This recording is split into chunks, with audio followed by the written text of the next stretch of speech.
Postmortem তো হয়েছিল, তাতে কিছু প্রমাণ হলে তো পুলিশ আটকাতো। সেই রিপোর্টটা আছে? না। রিপোর্টটা কিন্তু খুব বড় একটা প্রমাণ হয়ে থাকবে। কি বলছেন কি আপনি? হ্যাঁ, ওটা খুঁজে বার করুন। কবরের নিচে থাকলেও সেই কবর থেকে টেনে বার করুন। এই ঘনশ্যাম উকিল বলছে ওটাকে বার করুন, বার করুন, বার করুন। তা না হলে কিন্তু ফান্দা উল্টো দিকে পড়ে যাবে, আপনাদের হাতে ফান্দা পড়ে যাবে। কোর্টে মিথ্যাচারের জন্য জেলে চলে যাবেন বলে দিলাম। Postmortem report? লাগবে লাগবে। আরেকটা কথা, কি? কালিম্পং এ একবার যেতেই হচ্ছে। কেন? কালিম্পং এ গিয়ে উত্তরা যেখানে পড়াতো সেখানে যেতেই হবে। কেন? কেন জানি আমার মনে খুব কু ডাক ডাকছে। কিসের? সেটা আমি আপনাকে বোঝাতে পারবো না, তবে পোস্টমর্টেম রিপোর্টটা আমার চাই চাই চাই।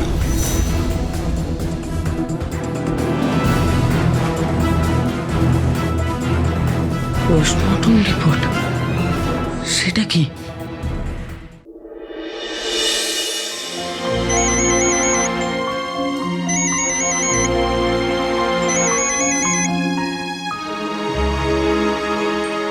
হ্যাঁ বন্ধন বল। আচ্ছা যেটু, এই পোস্টমর্টম রিপোর্ট মানে কি গো? ও পোস্টমর্টেম, পোস্টমর্টেম মানে হচ্ছে ধর কেউ যদি মারা যায়, মানে কেউ যদি ওই অ্যাক্সিডেন্ট হয়ে বা অপঘাতে মারা যায়, তাহলে তার দেহটা একটা জায়গায় নিয়ে গিয়ে কাটাছেঁড়া করা হয়। কিভাবে তার মৃত্যু হলো সেটা জানা, সেটাই হচ্ছে পোস্টমর্টম। ও আচ্ছা। আচ্ছা জেঠু, আমার মা বাবার তো মৃত্যু হয়েছে, তাহলে তাদের রিপোর্টটা কার কাছে? ওই রিপোর্টটা, ওই রিপোর্টটা ও সেটা তো মনে করতে পারছি না রে। জেঠু মনে করো না। দাদা তুই এক মিনিট ধর। মলিনা, মলিনা, মলিনা শোনো না, বলছি ওই যে কুমারেশ আর সাথী মারা যাবার পর ওদের যে পোস্টমর্টেম হয়েছিল, তার রিপোর্টটা কার কাছে বলো তো? কার কাছে সেটা জানি না, কিন্তু ওই সময় তো রিপোর্টের কথা মাথাতেই আসেনি। সেটাও ঠিক, কিন্তু কোথায় গেল বলো তো? বলতে পারবো না গো। হবে বাড়িতে নিশ্চয়ই কোথাও আছে, না তো অন্য কারোর কাছে আছে। কার কাছে তা জানি না, কিন্তু কেন? না ওই বয় বাবা মানে কি বক বক করছো বলো তো? আচ্ছা বাবা, কি হয়েছে কি বলো না? না না তোমার জানার কিছু নেই গো। হ্যাঁ বাবা রে, যাও ঘরে যাও, ঘরে যাও, ঘরে যাও, তুমি তোমার কাজ করো গিয়ে, যাও। হ্যাঁ এসো। এই বন্ধ করো। হ্যাঁ জেঠু। বুঝতে পারছি না কার কাছে রিপোর্টটা আছে, কিন্তু কোথাও না কোথাও তো আছে। জেঠু তুমি ওটা খুঁজে বের করো, যেভাবেই হোক খুঁজে বের করো জেঠু। কেন? আমি এক্ষুনি আড়িপেতে শুনছিলাম, ওই যে ঘনশ্যাম উকিল আছে না, ও বারবার করে বলছে যে ওখানে কিছু একটা লেখা আছে আমার মায়ের রিপোর্টে, তার উপর নাকি কেসের গতিবিধি নির্ভর করবে। হ্যাঁ এটা তো ঠিকই বলেছে। ওরে আমি তো ভুলেই গেছি পোস্টমর্টম রিপোর্টে কি লেখা ছিল।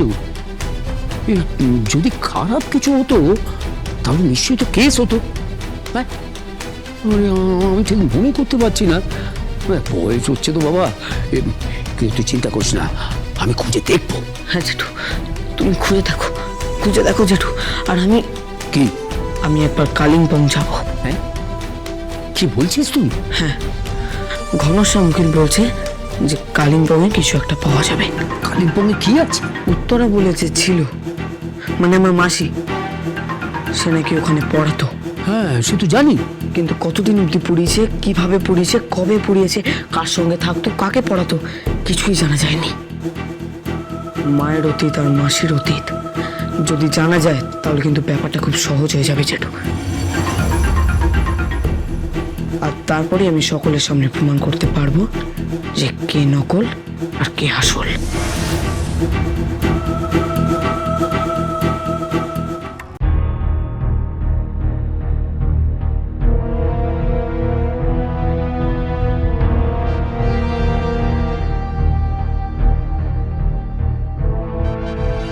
কিরে রমা, কেমন আছিস? না না না না, উঠিস না মা, উঠিস না, শুয়ে থাক। কি করে এমন হলো রে? কি করে হলো? আমার আমার কাঁদছিস কেন? আমাকে মেরে ফেলতো, আমাকে মেরেই ফেলতো। কে কে মেরে ফেলতো? ওই ওই সাথী দিদির আত্মা, বিশ্বাস করো, বিশ্বাস করো, আমাকে মেরে ফেলতো। কি হয়েছিল আপনার?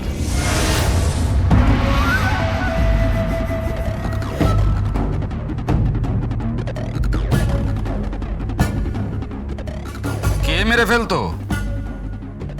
আর সাথীদিকে? সাথী দি এই বাড়ির বড় মেয়ে। সে আপনাকে মেরে ফেলতো? কি হয়েছে বলুন তো আপনার? আমি সাথীকে তুলে নিয়ে আসবো, তারপর ওকে ইন্টারোগেট করব, জিজ্ঞাসাবাদ করব। আগে তুলতে পারবেন না, কেন? সে তো মারা গেছে। কি পাগলামো করছেন বলুন তো? আপনার কি মাথা খারাপ হয়েছে নাকি নেশা ভাঙ করেছেন? কি বলছেন আপনি? আমি আমি নেশাভান করি? আমি নেশাভান করবো কেন? আমি এই বাড়িতে কবে থেকে কাজ করি, বাসন মাজি, ঘর মুছি, ঘর দর পরিষ্কার করি, এমন দিদা যা যা বলে তাই তাই করি। আপনার নাম কি? আগে গিরি সিংহ, এই বংশেরই একজন। বহু বছর ধরে এ বাড়ির যক্ষের ধনের মতো সামলাচ্ছি। এসব কি বলছে? আত্মার কথা? আগে প্রায়ই এ বাড়িতে গান শোনা যায়, আলো নিয়ে সারা বাড়ি কে যেন ঘুরে বেড়ায়। এই গ্রামে রটনা আছে, সন্ধ্যের পর এই বাড়ির ধারে কাছে কেউ আসে না। কিন্তু কিন্তু বিশ্বাস করুন, এইভাবে মেরে ফেলার চেষ্টা কেউ কখনো করেনি।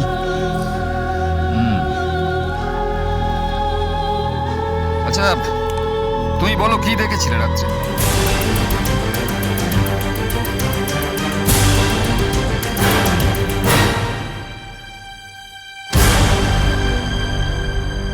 দেখি সাথী দিদি আর উত্তরা দিদির ছবিটা জল জল করে তাকিয়ে আছে। আমি ছবিটা মুছতে গিয়ে ছবিটার পিছনে কি যেন বাঁধা বাঁধা থাকে, সেটাকে টানতে গিয়ে দেখি একটা কাগজ, আর সেটা তুলে দেখি ইংরেজিতে কি সব লেখা আছে। তারপর যেই বেরাতে যাচ্ছি, মাথার মধ্যে কে যেন খুব জোরে মারলো। আমি যেন স্পষ্ট দেখলাম সাথীদের সাদা থানটা, যেটা প্রায় দেখি, কিন্তু সে তো কোনোদিনও আমাদের ক্ষতি করে না। এই প্রথম আমার মাথায় মারলো, তারপর আর কোনো খেয়াল নেই। জ্ঞান ফিরতে দেখলাম হাসপাতালে।